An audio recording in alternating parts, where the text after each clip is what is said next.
Kehidupan sehari-hari orang-orang Belarus dipengaruhi oleh budaya Slavia dan warisan Uni Soviet.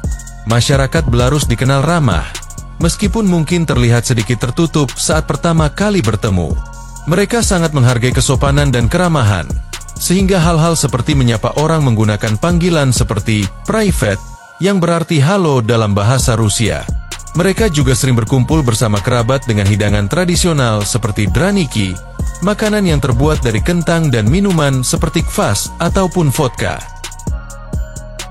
Dalam video ini, kita akan melihat lebih dalam mengenai berbagai aspek kehidupan di negara Belarus, seperti letak geografi, etnis, budaya, sejarah, dan masih banyak yang lainnya. Sebelum mengetahui lebih lanjut, jangan lupa untuk menekan tombol like dan subscribe, agar kamu tidak ketinggalan berbagai hal dan fakta-fakta menarik di channel ini. Belarus adalah sebuah negara unik di Eropa Timur yang sering disebut sebagai negara terakhir Soviet, karena masih mempertahankan banyak ciri khas dari era komunis, baik dalam pemerintahan, ekonomi, maupun budaya. Dipimpin oleh Alexander Lukashenko sejak 1994, salah satu pemimpin terlama di dunia, Belarus memiliki sistem politik yang otoriter dengan kontrol ketat terhadap media, oposisi, dan kebebasan sipil. Meskipun secara resmi merdeka, negara ini sangat bergantung pada Rusia, baik secara politik, ekonomi, maupun militer, menjadikannya sekutu terdekat Moskow di kawasan.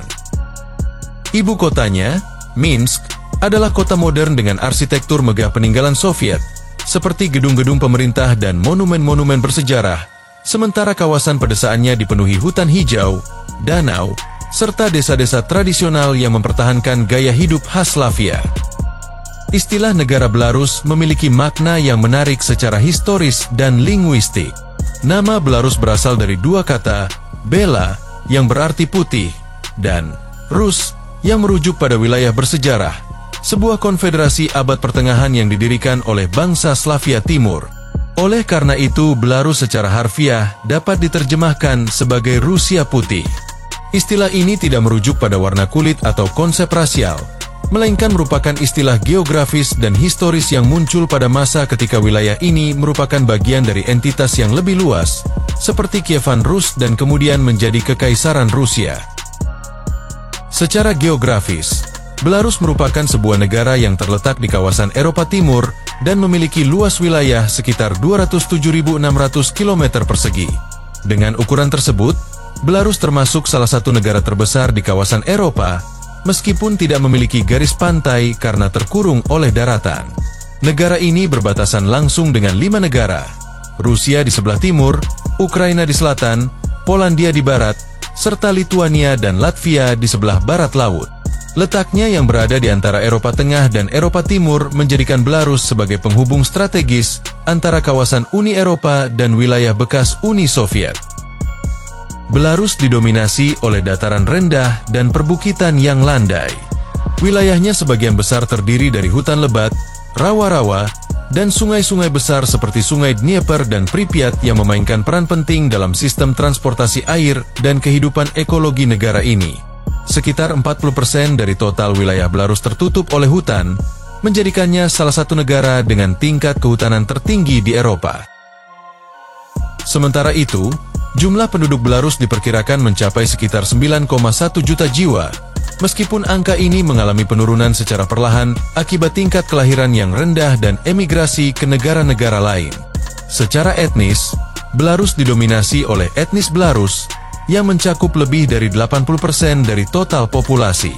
Selain itu, terdapat pula komunitas etnis minoritas yang cukup signifikan, seperti Rusia, Ukraina, dan Polandia.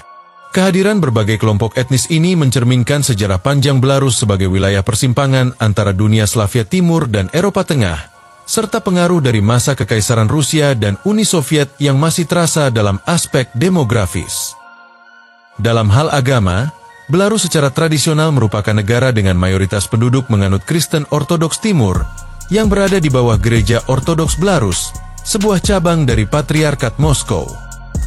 Agama Ortodoks memiliki pengaruh kuat dalam budaya dan kehidupan masyarakat, meskipun tidak selalu diekspresikan secara formal. Selain Kristen Ortodoks, Terdapat pula penganut Katolik Roma, terutama di wilayah barat negara yang dekat dengan perbatasan Polandia dan Lituania. Gaji rata-rata di Belarus bervariasi tergantung pada sektor pekerjaan, tingkat keterampilan, dan lokasi geografis. Menurut data resmi, gaji bulanan rata-rata pada tahun 2024 berkisar sekitar 1.800 hingga 2.500 rubel Belarusia atau setara dengan 13 juta rupiah. Namun, angka ini bisa lebih tinggi di sektor-sektor tertentu seperti teknologi informasi, keuangan, dan industri manufaktur berteknologi tinggi. Sebagai contoh, pekerja di bidang teknologi informasi bisa memperoleh penghasilan jauh di atas rata-rata, bahkan mencapai 3.500 hingga 5.000 rubel Belarusia atau sekitar 26 juta rupiah. Tingkat pengangguran di Belarus tercatat sekitar 0,1%. Angka yang tergolong sangat rendah jika dibandingkan dengan rata-rata global maupun negara-negara lain di dunia. Angka ini mencerminkan kondisi pasar tenaga kerja yang relatif stabil dan kemampuan pemerintah dalam menciptakan lapangan kerja bagi penduduknya. Rendahnya tingkat pengangguran ini juga menunjukkan bahwa sebagian besar penduduk usia produktif di Belarus telah terserap oleh berbagai sektor ekonomi, baik itu industri, pertanian, maupun jasa. Salah satu sektor utama yang menyerap banyak tenaga kerja adalah industri manufaktur. Belarus memiliki basis industri yang kuat, termasuk produksi mesin, peralatan berat, ataupun kendaraan seperti truk dan traktor dari merek terkenal yaitu MAZ dan MTZ. Kota-kota besar seperti Minsk, Gomel, dan Mogilev menjadi pusat industri ini, menyediakan lapangan kerja bagi ribuan pekerja terampil. Selain itu, profesi programmer sangat diidolakan oleh anak-anak muda. Jika dulu banyak anak bercita-cita menjadi astronot, sekarang hampir separuh dari mereka justru ingin menjadi programmer. Hal ini dikarenakan pekerjaan bidang teknologi informasi dianggap sangat bergengsi dan menjanjikan. Menariknya, meskipun gaji rata-rata di Belarus termasuk yang terendah di Eropa, penghasilan programmer justru lebih tinggi dibandingkan di negara-negara tetangga. Belarus sering disebut sebagai Silicon Valley-nya Eropa Timur karena menjadi pusat perkembangan teknologi yang pesat. Sekitar 10 tahun lalu, pemerintah mendirikan High Tech Park, sebuah kawasan khusus untuk industri teknologi. Saat ini, sudah ada sekitar 170 perusahaan teknologi informasi dan lebih dari 27.000 profesional teknologi yang bekerja di sana. Kawasan ini menjadi bukti bahwa Belarus serius dalam membangun ekosistem teknologi yang kuat dan mampu bersaing di tingkat internasional. Belarus memiliki dua bahasa resmi, yaitu bahasa Belarusia dan bahasa Rusia. Secara konstitusional, kedua bahasa ini diakui dan digunakan dalam dokumen resmi, pendidikan, serta media negara. Namun, dalam praktiknya, terjadi ketimpangan yang sangat besar dalam penggunaan sehari-hari.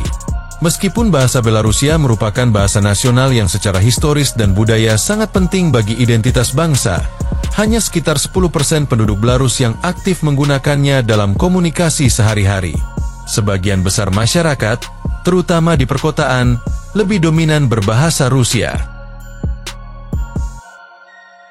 Minsk, ibu kota Belarus, merupakan kota yang menyimpan banyak kontras modern dengan nuansa Soviet, metropolitan namun dikelilingi oleh hutan dan danau. Sebagai pusat politik, ekonomi, dan budaya negara, Minsk menjadi simbol ketahanan bangsa Belarus. Kota ini nyaris hancur total selama Perang Dunia Kedua, dengan lebih dari 80% bangunannya rata dengan tanah akibat pertempuran sengit antara tentara Uni Soviet dan Nazi Jerman. Namun, seperti burung phoenix, Minsk bangkit dari abu dan dibangun kembali dengan gaya arsitektur Soviet yang megah, meninggalkan kesan monumental hingga hari ini. Salah satu ciri khas Minsk adalah tata kotanya yang terencana dengan rapi. Jalan-jalannya lebar dan lurus, dengan bangunan-bangunan bergaya Stalinis yang kokoh mengisi pusat kota. Prospek Nezavisy Mosty atau Prospek Kemerdekaan tercatat sebagai salah satu jalan terpanjang di dunia dan menjadi contoh sempurna perencanaan kota ala Soviet. Di sepanjang jalan ini, kita dapat menemukan berbagai landmark penting seperti gedung pemerintah Belarus, Universitas Negeri Belarusia, dan perpustakaan nasional yang berbentuk seperti berlian raksasa. Meskipun lebih didominasi gaya Soviet, Kota Minsk juga menyimpan warisan sejarah yang lebih tua. Katedral Santo Roh, gereja barokue abad ke-17, dan Balai Kota Tua Minsk menjadi pengingat bahwa kota ini telah ada sejak abad pertengahan. Di sisi lain, kehidupan modern Minsk juga berkembang pesat dengan munculnya kafe-kafe trendy, galeri seni kontemporer, dan pusat perbelanjaan mewah. Sejarah Belarus. Belarus memiliki sejarah panjang yang terbentuk melalui berbagai periode kekuasaan, perang, dan perjuangan menuju kemerdekaan. Pada awalnya, antara abad ke-6 hingga ke-8 Masehi, wilayah Belarus mulai dihuni oleh suku-suku Slavia Timur, yang merupakan nenek moyang bangsa Belarus, Rusia, dan Ukraina modern. Suku-suku ini hidup dalam komunitas pertanian sederhana di sepanjang sungai-sungai besar seperti Dnieper dan Pripyat. Mereka mendirikan permukiman berbenteng yang dikenal sebagai Gorodishcha dan menganut kepercayaan pagan khas Slavia. Temuan arkeologis menunjukkan bukti permukiman awal di wilayah seperti Brest dan Grodno. Periode ini menjadi fondasi penting bagi pembentukan budaya Slavia yang kemudian berkembang menjadi identitas nasional Belarus. Selanjutnya, pada abad ke-9 hingga ke-13 Masehi, wilayah yang kini menjadi Belarus modern merupakan bagian dari dua entitas politik besar di Eropa Timur. Awalnya, daerah ini termasuk dalam wilayah inti Rus Kiev. Pada masa kejayaannya, kota-kota seperti Polotsk dan Turov tumbuh menjadi pusat perdagangan, keagamaan, dan kebudayaan yang penting. Pada periode ini pula, ajaran Kristen Ortodoks mulai menyebar ke wilayah Belarus melalui pengaruh dari Rus Kiev, sekaligus membentuk dasar identitas keagamaan masyarakat setempat. Pada tahun 1240, Rus Kiev runtuh akibat invasi Mongol. Setelah itu, wilayah Belarus secara bertahap masuk ke dalam kekuasaan Keharyapatihan Lituania. Proses integrasi ini berlangsung relatif damai melalui serangkaian perjanjian politik dan pernikahan dinasti. Menariknya, meskipun secara administratif berada di bawah kekuasaan Lituania, masyarakat Slavia di Belarus justru memainkan peran yang sangat penting dalam bidang budaya dan politik selama periode ini. Pada tahun 1569, terjadi peristiwa penting yang mengubah lanskap politik wilayah Belarus melalui penandatanganan Uni Lublin. Perjanjian ini menyatukan Keharyapatihan Lituania dan Kerajaan Polandia menjadi sebuah negara federasi baru yang dikenal sebagai Persemakmuran Polandia-Lituania. Dalam struktur persemakmuran ini, wilayah yang kini menjadi Belarus modern memainkan peran penting dengan warisan budaya Slavia Timur yang kaya, meskipun secara politik berada di bawah dominasi bangsawan Polandia.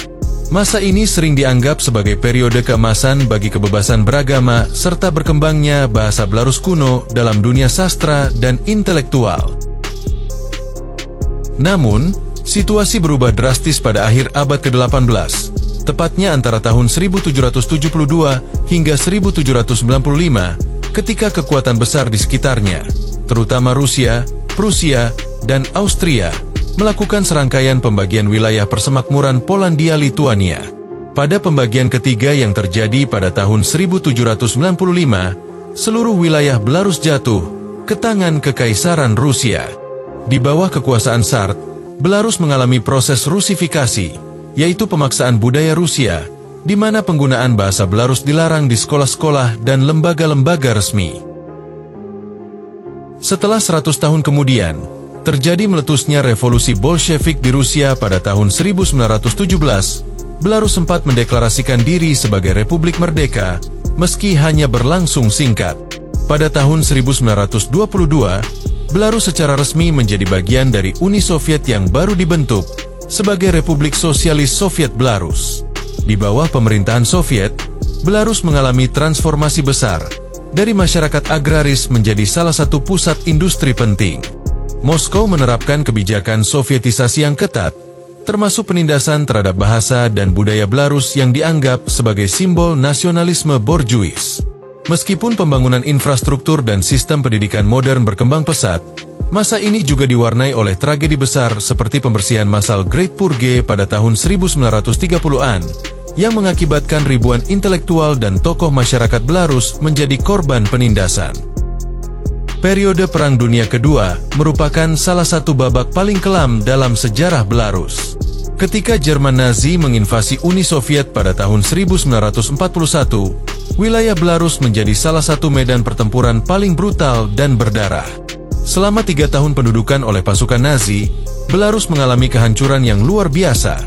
Sekitar 1,3 juta warga sipil tewas, hampir sepertiga dari total populasi saat itu.